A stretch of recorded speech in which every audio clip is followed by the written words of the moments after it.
Sitten ihmisen ja koneiden suhteeseen.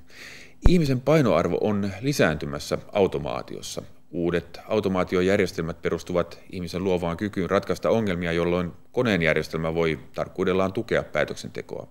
Alan uusimpia tuulia esitellään parhaillaan messuilla Helsingissä. Ja tässä he ovat tulevaisuuden sellunkeittäjät. Vaikka sellun tuotantoa ei ohjata vielä aivan lähivuosina langattoman verkkosovelluksen kautta, on perusteknologian kehittyminen patistanut automaatioteollisuudenkin uusille urille.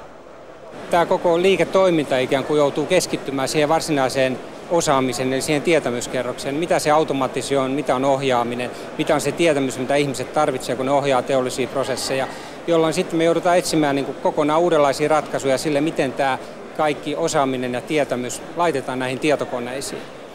Suomalaisten kehittämä ratkaisu on joustava sovellusverkko DNA.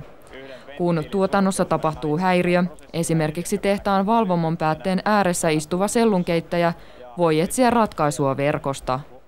DNA:n juju on siinä, että käyttäjä myös kirjaa oppimaansa virheet sovellukseen, jolloin virheistä voivat oppia muutkin työntekijät.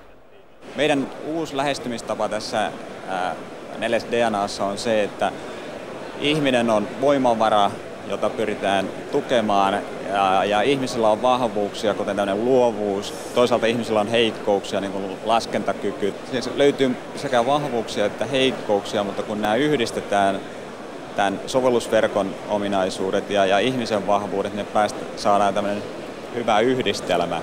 Reaalimaailmasta ei voi irtautua liikaa, se on hirveän tärkeä sekin, eli ihmisen rooli tulee olemaan aina oikeastaan siinä, että se tietoverkkohan ei tiedä reaalimaailmasta mitään, että ihmisen pitää niin kuin maadottaa se ja katsoa, mitä sillä tehdään.